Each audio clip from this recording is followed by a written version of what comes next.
Hey guys, Dr. Andy here. Today we are going to show you how we assess plantar fasciitis in my office, okay? So as I said in our last video, we are seeing a ton of plantar fasciitis type conditions and pain in our office, especially amongst our runners, okay? So if you're a runner and you are suspecting that you have plantar fasciitis, if you're a new patient in our office, we're going to do an eval on that. We are going to assess to make sure that it is plantar fasciitis because that's going to dictate our treatment. Obviously, if it's not plantar fasciitis, we don't want to travel down that hole and try and treat, the bottom of your foot when we should be up there in your knee or maybe your hip, because the pain can be coming from up there and causing some pain and some radiating symptoms down here. So we want to make sure that if you're coming in with foot pain, you're a runner, and you are suspecting plantar fasciitis, we want to make sure that we're giving you the right treatment. So we are going to make sure that we do a really good assessment, okay? So that assessment starts with a really good history, all right? So what that means is I'm going to ask you lots of questions about your pain, okay? This is probably the most important part of our assessment of our eval to make sure that we get a good diagnosis because there are two really common things that happen with plantar fasciitis that we want to make sure that's kind of like hallmark for the case. And so if these two things kind of come out of the history, then we know this is at least something that we should be evaling for, okay? The first and most obvious is, where is the pain, okay? Plantar fasciitis pain is going to be right here in the center of the bottom of the foot, or maybe even a little bit closer towards the heel, okay? It's not going to be up here, where your Achilles is. It's not going to be up on top or anything like that. Your plantar fascia runs along the bottom of the foot from the heel to the balls of the feet. And so we're going to be central right in the very bottom of your foot, or even maybe a little bit closer towards the heel, okay? And the pain is going to be sharp. It can be stabbing sometimes. And the second and other big part of kind of the history of this to make sure that it's plantar fasciitis is that it's typically, almost always, very, very severe, or it's absolutely going to be worse first thing in the morning, okay? And here's the reason for that. As you're sleeping, that plantar fascia gets kind of tight, it curls in like that, and then you take your big first step for the day, you go weight bearing, it stretches the fascia, and if there's any inflammation in that from plantar fasciitis, that causes your big jump in severity and makes sure, and it's going to result in the pain being a lot more severe, okay?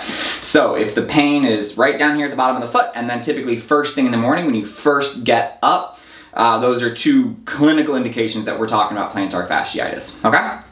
Now also, if you watched our last video, you're going to know that a big part of the plantar fascia being out of whack is going to be because of the calf muscles. So your gastrocnemius muscle and your soleus muscle, if these guys are tight, it's gonna cause a problem all the way down into the bottom of your foot, okay? So in our office, we're gonna check your calf muscles. We're gonna go in here, we're gonna start pushing around. Very, very commonly, we're going to find some big, huge knots in there, right? So muscle spasms. The muscle's not going to be soft. It's not gonna feel squishy like this cushion or this table right here.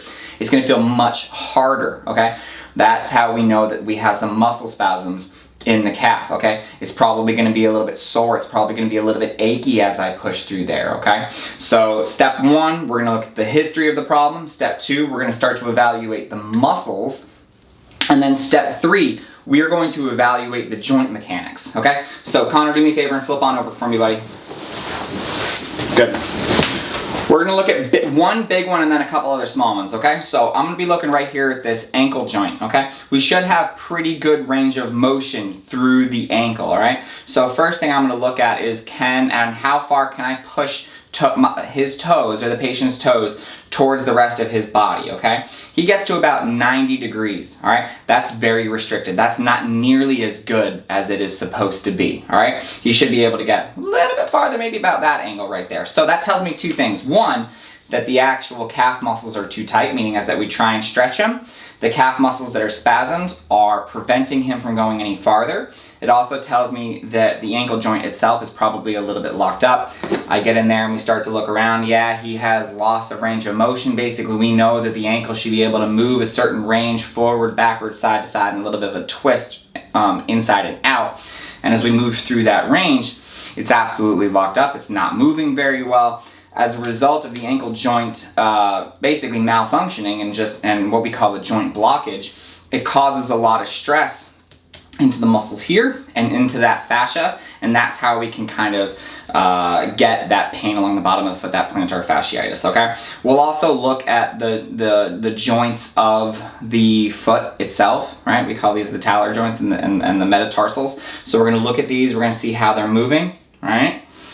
They're not moving too bad, but again, if there's any kind of joint blockage or joint restriction through these joints, right, then we know it's also going to cause some stress into the plantar fascia. It's going to change the way that we walk, and anytime we change the way that we walk, it causes extra stress, extra tension on the muscles and down and through the fascia, okay? We don't want extra stress. We don't want any extra tension that's not designed to be there, right? Because that will cause over time a repetitive stress injury, which is exactly what plantar fasciitis is, okay? So 3 things that we're really gonna be looking for in our eval for our plantar fasciitis. That is your history, muscle tension, especially through the calf, and then we're gonna eval the joint function, ankle, foot. I can pretty much guarantee you that I'm going to look at your knee and hip as well, because if your knee and hip isn't working very well, again, same thing, it's causing some stress down and through here, okay? Those are the 3 steps of the eval for plantar fasciitis. I hope you learned something. If it's bothering you, let us know. We'll basically be doing the exact same kind of eval on you, all right? So if you have any questions, let me know, and always remember to live with passion, not pain.